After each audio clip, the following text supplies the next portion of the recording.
Hey, how's it going? Brian Bowman here, and I want you to guess a song. I'm going to tap a song on this book, and I want you to guess what song I'm tapping. All right, are you ready?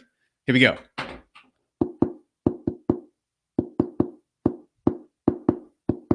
Come on. You know what that is, right? Here, I'll try one more time. Oh,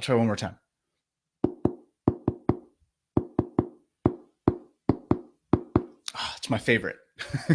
You got it, right? You guessed the song? Feliz Navidad, prospero año y felicidad. I wanna wish. Okay, I'll stop. Sorry.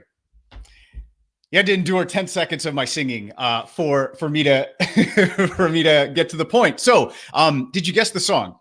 If you did, I want you to know you are in the huge minority. Literally, one, maybe two out of 100 people will guess this right. And what's interesting is they did a study on this, and they had people do the same thing, pick a song and tap the beat. And they asked them, they're like, what percentage of the time are the other people going to know the song? So they would have asked me before I tapped the song, what percentage of the time are you going to recognize that song? And I would have said, on average, based on the study, I would have said 50% of the time. The reality is, when people actually did it, only 2.5% of people were actually able to identify it. So literally, if you were able to pick up on that, you're one or maybe two out of 100. So, and I'm not sure if that's because of your amazing ear, a little bit of luck, or my singing or my tapping prowess. But what the heck does this have to do with you, your business, making more sales, and what you do going forward from today? So the big point of this, like, why did I expect you? And when they did the study, why did 50% of people expect for the song to be recognized, yet only 2.5% recognized when I was tapping on the book? Well, the reason is I know the song. I knew the melody. I knew the harmony. I knew the beat. I knew the lyrics, right? In my head, I knew it. So when I tap it, like, I'm hearing the song. You're just hearing like Morse code. You're just hearing random taps. So what does this have to do with your business? Well, when we market our product, when we put our product into the world, when we start making some noise, right? We want attention. We hear the melody, we hear the lyrics, we hear the harmonies, we have emotional connection to the song, right? I mean, we're jamming out. Like, we totally get the song, and everyone else around us is just hearing taps on a book. So we need to make sure in our marketing, in everything we do, from day one, from the first touch point, we bake in everything about our brand, our points of differentiation. We bake in those melodies, those harmonies, our differentiators, the emotion. We have to bake all that in because everyone else doesn't hear it. We hear it. That's why we write an ad. We're like, this is great. Like, why wouldn't somebody click on this? Or we put our product out. Why wouldn't they buy this?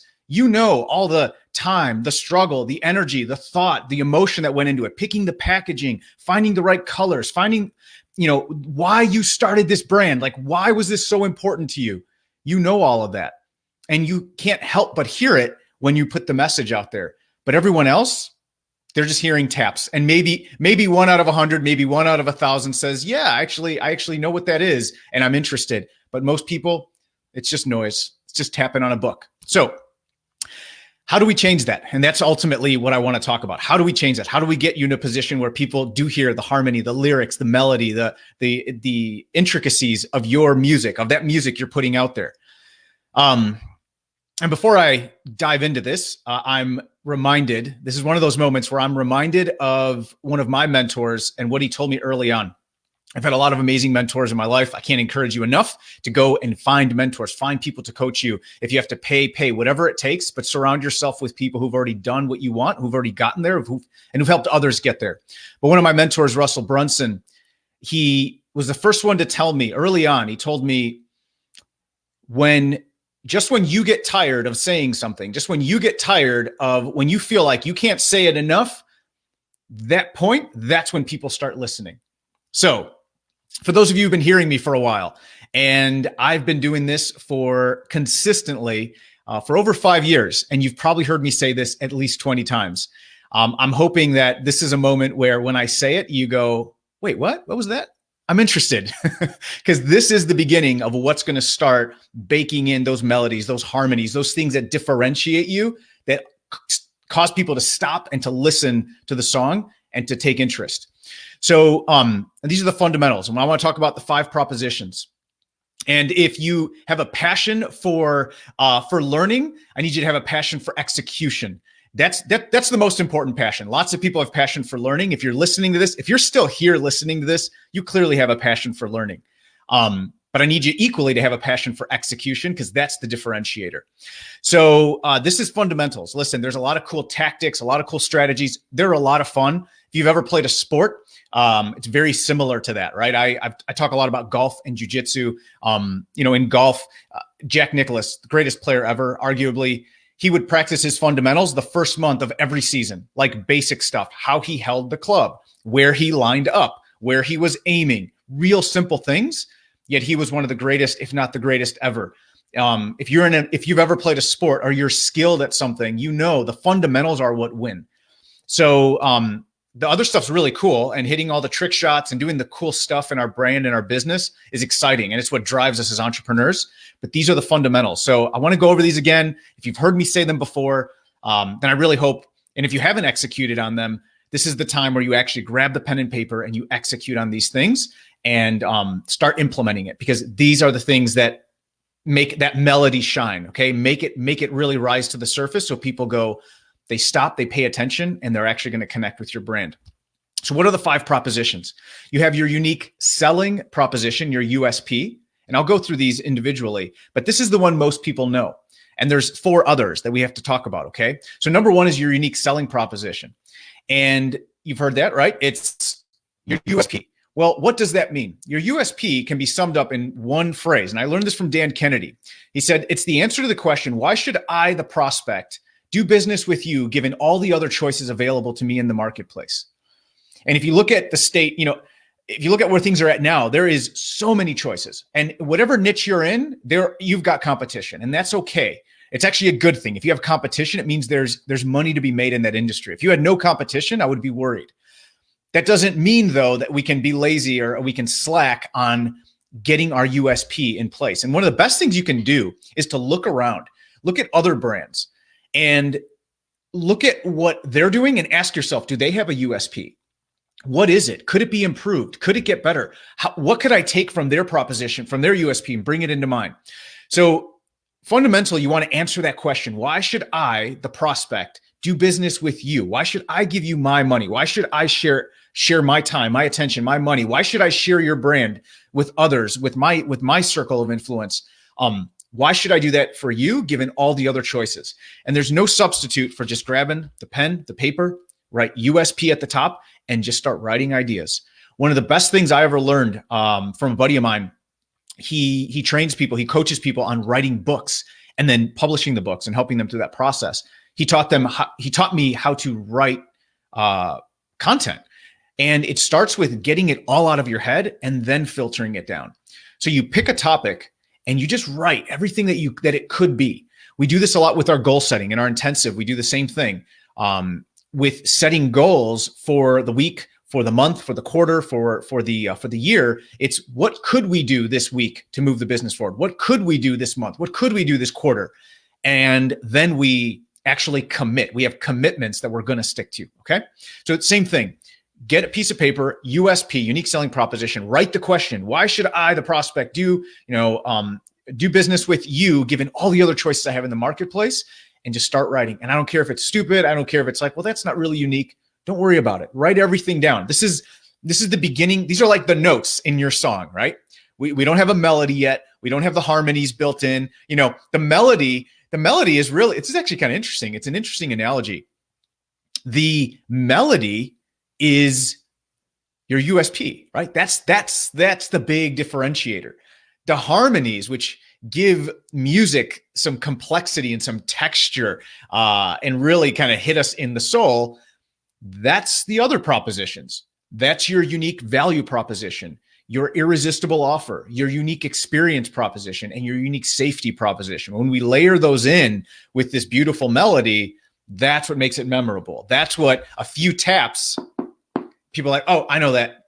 I know that song. because it's baked, it's imbued with everything about your brand, and it's so differentiated, nobody can touch you. Okay. So USP, start writing it down. This is the melody for your brand. I really like this. This is pretty cool. It was totally by accident. But it's like serendipitous moment. And there's so many connections between that, like melody, harmony, and these propositions. Okay, so let's talk about the other four, because you got to do that, but you got to hit up the other four. Unique value proposition. Unique value proposition is a little bit different than USP because it's pointing out why the product has value. It's what starts separating price from value. This is another thing I learned early on in my career was differentiating price from value. Your job is to make value so high it dwarfs price. If $5 is not $5 to everyone. If I say, if you invest $5 in this, you're going to get back $1. It's like, okay, if I say you're going to put $5 in this, you're going to get back $100. That $5 became way less valuable to them. That the price they had to pay became way less because the value was so much higher. What they were going to get in return for that investment. Does that make sense? And hopefully that was that was the best way for me to kind of put an analogy like very quickly. But ultimately, the higher the value, the more you're going to dwarf price. So you have to focus on that. So what are the value? What are the values of the brand? And what value does it bring to the customer? How can you put products together so that the sum of the parts is more valuable than each part individually? And this starts touching now into your irresistible offer.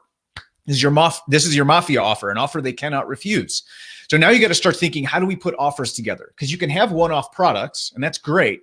But if you really want to have a lead generation, a customer acquisition vehicle to drive growth in your business, you're going to have an offer. And you're going to want to think, what is an offer that touches on all these different needs, aspirations, pain points, fears, desires, places people want to go, like your ultimate, where your customer wants to go. You have to put that together. And sometimes it can be price, but even better than price is if you can put together an offer that checks all the boxes for them so it becomes a no-brainer.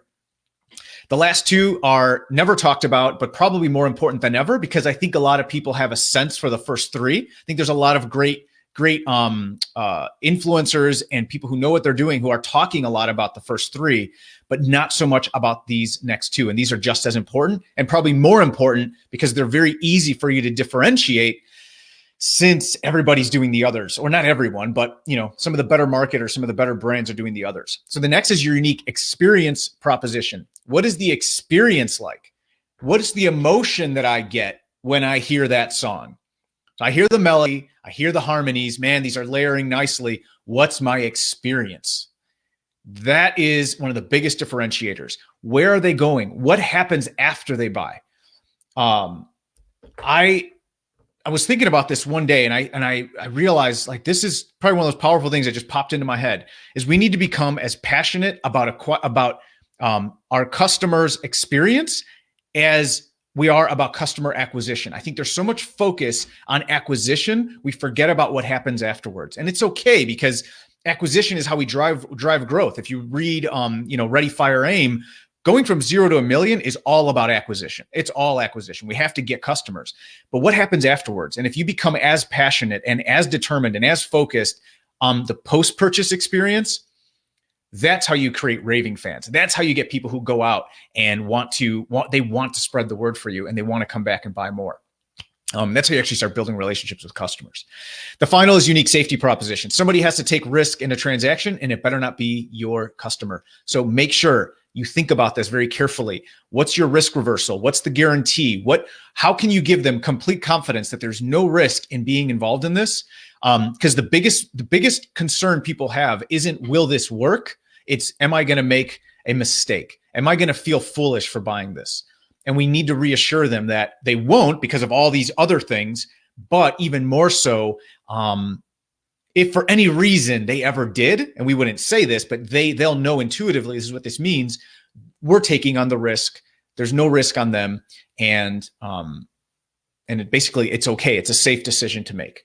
So If you want people to hear your melody and your harmony and to feel emotion and to come back over and over and over again to hear this song and to be able to recall it instantly when they see it, then you got to focus on these 5 propositions. This is the fundamentals. There's a lot of other things we can do. We can unpack this. We can dive into it. This is what we do every day in our intensive. And if you are interested in learning more about the intensive, if you're a brand that's already, at that 10K per month mark, you're starting to get some traction in top line sales, but you're like, listen, I want to grow this thing. I have to put these systems in place. Then I highly encourage you to check out our case study. You can go to eCom, it's ECOM with 1M, ECOM, ecomcasestudy.com.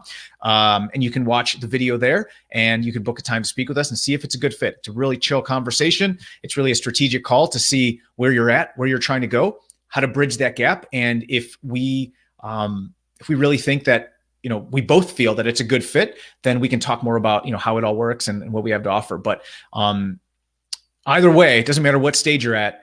These are the fundamentals. This is where you have to start. And I encourage you to have as much passion for knowledge. If you're still listening to this, my goodness, you really, really do have a passion for knowledge. You have a passion for doing this. You want to grow your brand. Have as much of a passion for execution and start implementing this.